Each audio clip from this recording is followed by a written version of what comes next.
Good morning students. आज हम लोग प्रश्नावली 3.5 का 2 नंबर सवाल देखेंगे। 2 का 1 नंबर सवाल है, ए और बी के किन मानों के लिए निम्नलिखित रैखिक समीकरणों के युग्म के अपरिमित रूप से अनेक हल होंगे। चलिए हम लोग क्या करते हैं, पहले दोनों समीकरण उतार लेते हैं। प्रश्नावली 3.5 का 2 का 1 नंबर सवाल। समीकरण है 2x + 3y = 7 और दूसरा है a - b × x + a + b × y = 3a + b - 2। इसको हम लोग मान लेंगे समीकरण फर्स्ट और इसको मान लेंगे समीकरण सेकेंड। लिख देंगे यहाँ a1 = 2, b1 = 3 तथा c1 = 7। a2 = a - b, b2 बराबर a + b तथा c2 बराबर 3a + b - 2। अब समीकरण युग्म के अपरिमित रूप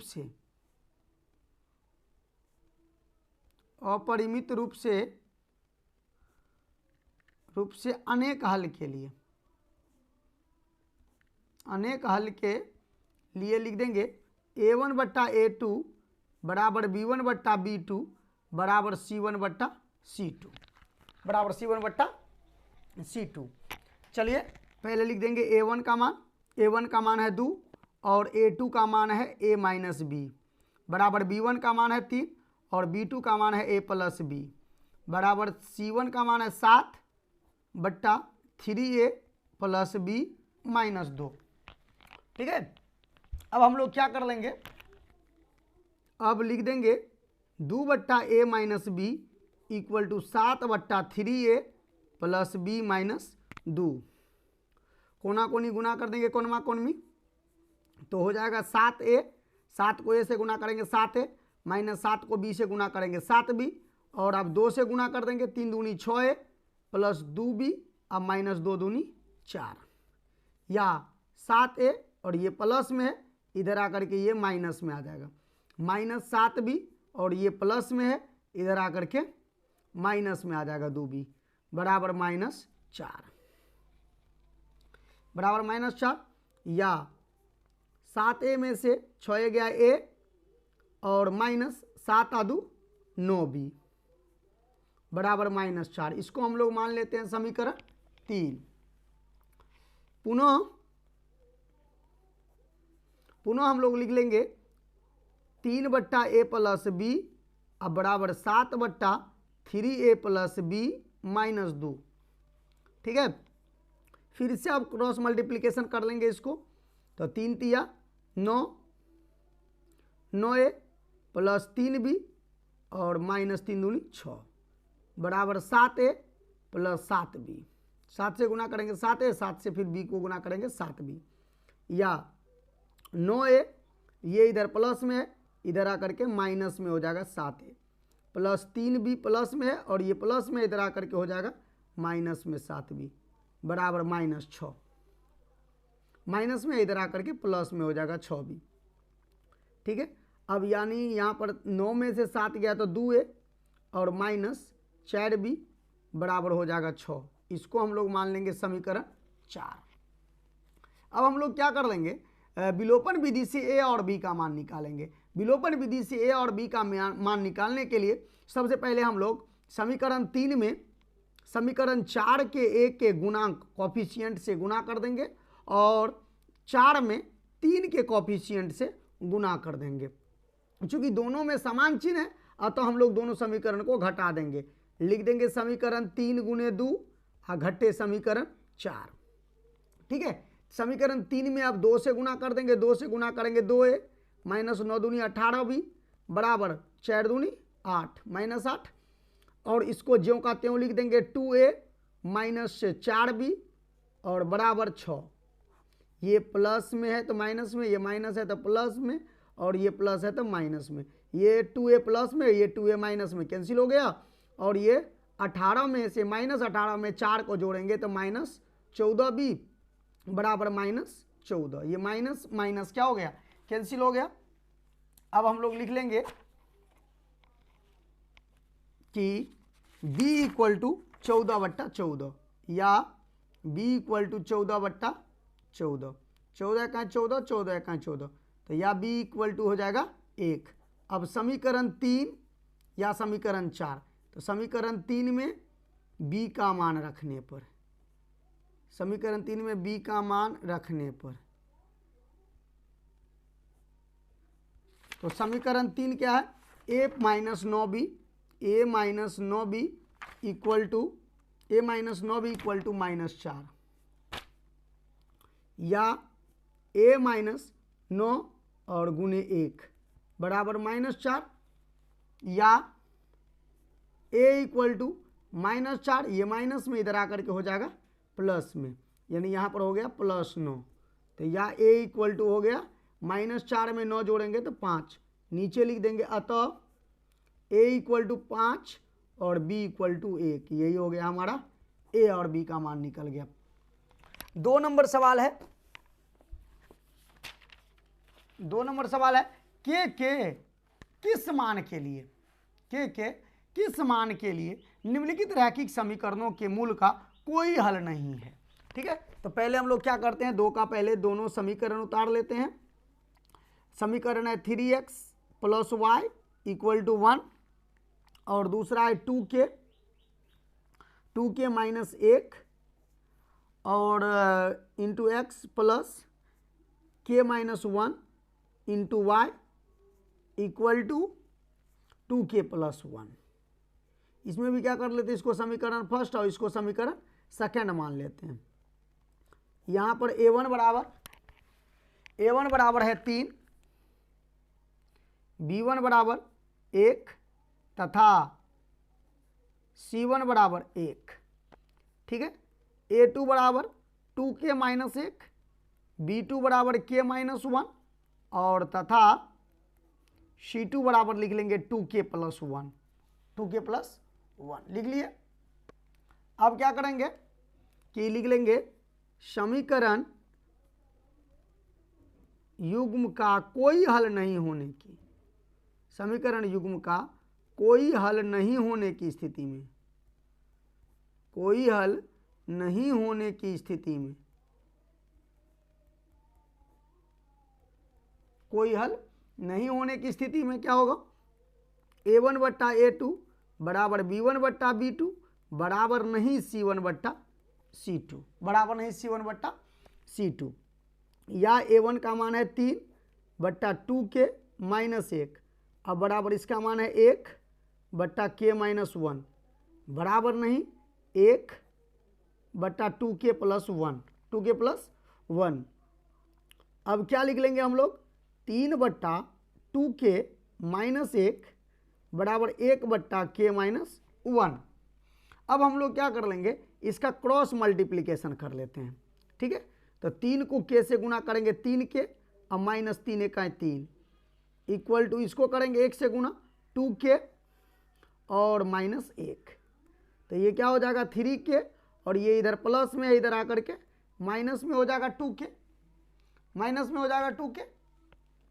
अब क्या हो जाएगा, ये मतलब 3k और ये प्लस में इधर आकर के माइनस में और इक्वल टू -1 और ये इधर माइनस में 3 है, इधर जाकर के हो जाएगा प्लस में 3, तो 3k में से k गया तो k इक्वल टू 2।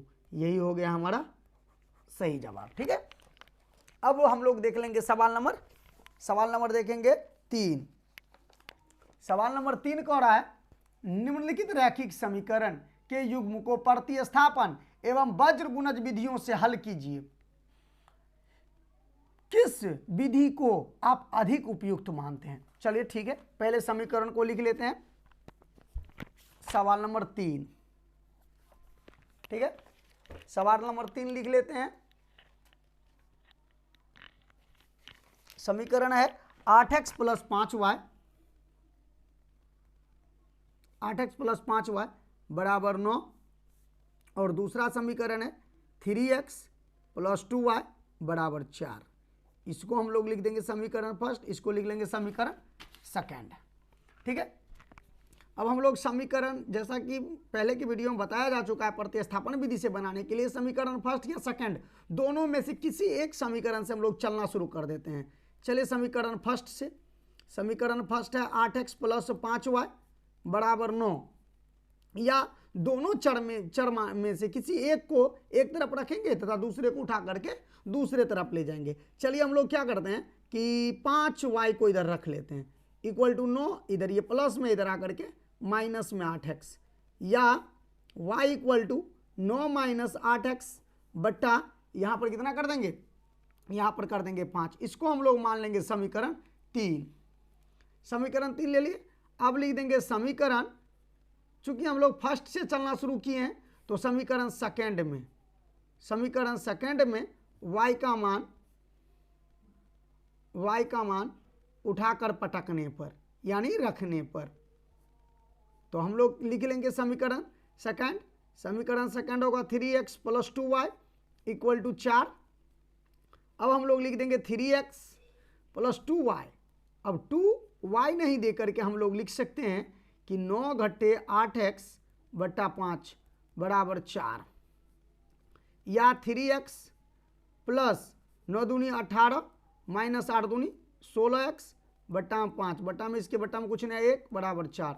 अब इस दोनों का हम लोग क्या कर लेते हैं, एलसीएम ले लेते हैं। एलसीएम लेने पर होगा 5, 1 का 5 का एलसीएम 5, 1 के खात 5 में पड़ेंगे तो 5 से गुना कर देंगे, 3 × 5 = 15x प्लस 5 का 5 तो 1 से गुना करेंगे तो ज्यों का त्यों हो जाएगा 18 - 16x इक्वल टू 4, बट्टा में कुछ नहीं था 1, कुछ नहीं है तो कितना है 1 है। अब हम लोग क्या कर लेते हैं, क्रॉस मल्टीप्लीकेशन कर लेते हैं। क्रॉस मल्टीप्लीकेशन करने पर हम लोगों को होगा कि 18 चूंकि ये 18 और ये 16 माइनस में है और 15 प्लस में है तो -x, और इक्वल टू 5 को 4 से गुना करेंगे 4 × 5 = 20, या -x इक्वल टू हो जाएगा 20, और ये प्लस में इधर आकर के ये हो जाएगा माइनस में 18, या x इक्वल टू यहाँ पर हो जाएगा -x इक्वल टू हो गया 2, तो या x इक्वल टू हो गया -2। ठीक है। अब हम लोग समीकरण 3 में x का मान रख देंगे। समीकरण 3 में x का मान रखने पर तो समीकरण 3 क्या है, y इक्वल टू 9 - 8x बट्टा 5, या y इक्वल टू 9 घटे 8 गुने -2 बट्टा 5, तो गुना करके हो गया y इक्वल टू 9 और ये माइनस प्लस 8 दूनी 16 बट्टा 5 बराबर हो गया 25, 16 और 9 25 बट्टा 5, 5 × 5 = 5 × 25 बराबर 5। आगे लिख देंगे अतः x बराबर -2 और y बराबर 5 हो गया हमारा प्रतिस्थापन विधि से। अब हम लोग बनाएंगे इसी सवाल को बनाएंगे वज्र गुणज विधि से। वज्र गुणज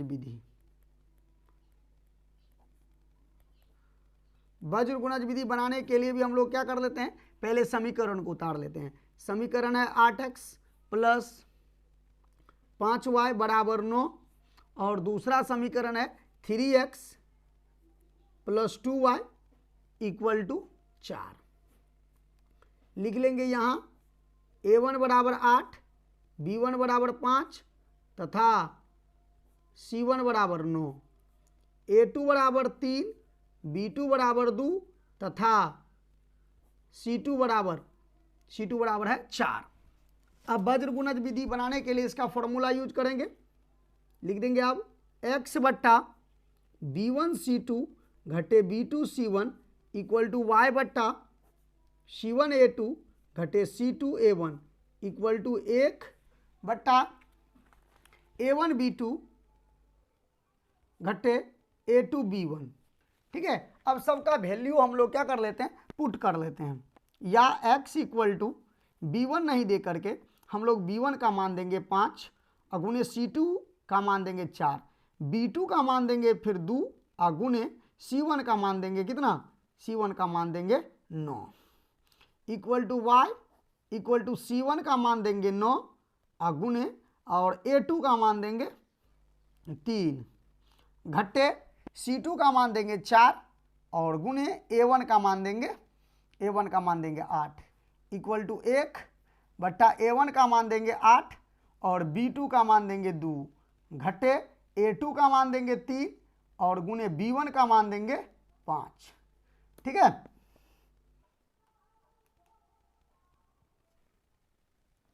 चलिए आप क्या कर लेते हैं, या आप लिख लेंगे कि x इक्वल टू 5 का 20 घटे 9 दूनी 18 इक्वल टू y बट्टा 9 तिया 27 माइनस 8 चौक 32 बराबर 1 बट्टा 8 दूनी 16 घटे 5 तिया 15।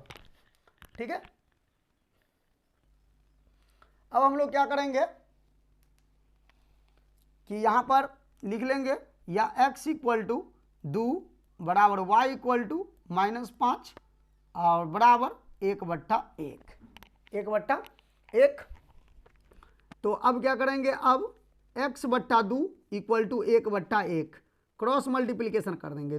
x को 1 से गुणा करेंगे x और 2 को 1 से गुणा करेंगे 2 तथा एक बार लेंगे y बट्टा -5 इक्वल टू 1/1। तो या y को 1 से गुणा करेंगे y को 1 से गुणा करेंगे y और -5 को 1 से गुणा करेंगे -5। अतः x बराबर हो गया 2 और y बराबर हो गया -5। यही हो गया हमारा सही जवाब। अब हम लोग देखेंगे सवाल नंबर 4।